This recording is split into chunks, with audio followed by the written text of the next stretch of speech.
Okay, good morning. Meet me again in Easy English in 3 minutes. And this time we are going to talk about the first lesson, what is grammar. Jadi, selamat pagi, bertemu dengan saya, Andri Hasan. Dan pada pagi hari ini kita akan belajar bahasa Inggris secara mudah dalam beberapa menit saja. Dan pelajaran pertama kita adalah apa itu grammar ya. Jadi kita ingin tahu dulu apa sih definisi grammar. Kenapa kita belajar grammar dulu?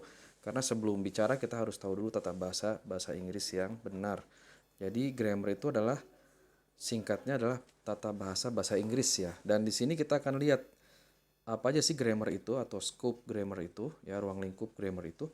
Mari kita baca dulu. Di sini ada kotak di dalam buku PDF ini ya.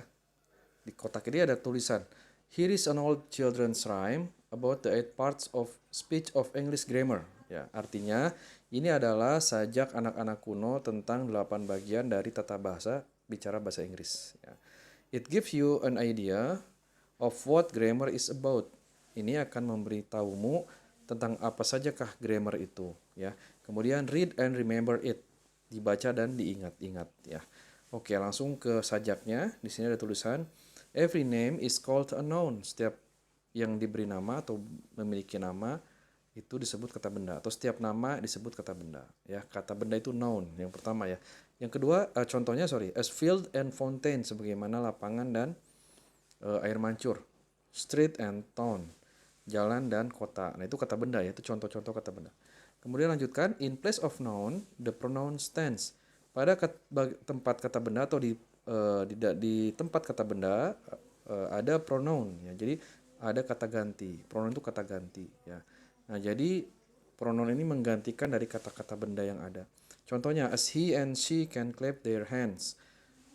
Dia, laki-laki dan perempuan bisa bertepuk tangan ya. Maksudnya contoh dari pronoun itu adalah he and she. Ada contoh lain, it, that, they, we, I, dan you ya. Nanti kita akan bahas lebih detail. Kemudian the adjective describes a thing. Adjektif atau kata sifat mendeskripsikan atau menjelaskan sesuatu. As magic wand or bridal ring, sebagaimana tongkat ajaib atau cincin pernikahan. Ya, bridal dan magic di sini kata sifat. Kemudian most verbs mean action. Kebanyakan dari verb berarti aksi atau tindakan ya, something done, sesuatu yang dikerjakan. Di baris selanjutnya, to read and write. Contohnya adalah read and write, membaca dan menulis. To jump and run, loncat, melompat, dan berlari. How things are done, the adverbs tell. Bagaimana sesuatu dikerjakan disebut sebagai adverb. Nah, yang selanjutnya adalah adverb ya. Jadi setelah noun, pronoun, adjective, verbs, ada adverb. Itu adalah keterangan pekerjaan atau keterangan kata kerja. Contohnya, as quickly, slowly, badly, and well ya, well. Di sini quickly dengan cepat, slowly dengan lambat, badly dengan buruk, well dengan baik. Itu adalah kata keterangan bagaimana suatu verb dikerjakan. Kemudian the preposition shows relation.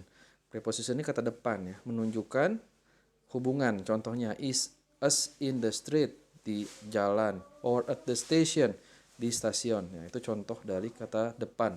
Kemudian conjunctions join. Conjunction itu kata sambung. Di sini conjunctions join, menyambungkan artinya ya. In many ways, dalam berbagai macam cara. Sentences, kalimat dengan kalimat, words, kata dengan kata, or phrase and phrase, atau frase dengan frase. Kemudian the interjection cries out katanya. Kata seru, interjection kata seru, cries out, berteriak ya. Heed, contohnya adalah heed. Perhatikan begitu ya. An exclamation point must follow me. Satu tanda seru atau tanda seru harus mengikuti saya. Nah, ini adalah sajak kuno anak-anak yang merangkum bagian apa saja atau scoop apa saja yang ada di dalam grammar. Selanjutnya kita coba baca atau buatkan resumenya ya. Ini sudah saya bikinkan. Jadi English Grammar Scoop ini terdiri dari apa saja? Pertama noun, kata benda. Ya, kata benda ini contohnya tadi ada mountain, fountain, field, street. Ya, kemudian saya tambahkan nih ada selain town, book ya, table, buku ya, meja, health, kesehatan, wealth, kemakmuran, height, ketinggian, depth, kedalaman. Nah, itu adalah contoh kata benda yang abstrak ya. Yang tadi di awal-awal disebut kata benda konkret, yang di bawahnya kata benda abstrak. Kemudian pronoun. Pronoun ini kata ganti ya. Di sini kita lihat ada it, this, that, she, he, I, you, dan we, kemudian they. Ini semua kata ganti, menggantikan kata benda. Kemudian Ada adjektif, kata sifat. Ya, kata sifat ini contohnya magic, bridal, angry, happy, sad, dan economical. Ya, fungsinya menjelaskan tentang kata benda ya atau sesuatu ya, menjelaskan sesuatu. Kemudian ada verb. Verb itu kata kerja ya, contohnya run, berlari, read, membaca, jam, melompat, write, menulis, bahkan sleep, tidur, kemudian work, bekerja, see, melihat, dan find, menemukan. Contoh-contohnya itu ya. Kemudian adverb itu adalah kata keterangan dari verb ya. Jadi bagaimana verb dikerjakan, misalnya quickly dengan cepat, slowly dengan lambat, well dengan baik, dan seterusnya. Kemudian nomor 6 ada preposition, kata depan, contohnya at dan in. He is at the station, dia ada di stasiun. I am in the street, saya sedang di jalan, misalnya begitu ya. Kemudian ada conjunction, kata sambung ya. Di sini ada contohnya I and you, my father with my mother, and the car or the motorcycle. Jadi ada and ya, and kemudian with, kemudian or, ini adalah kata sambung.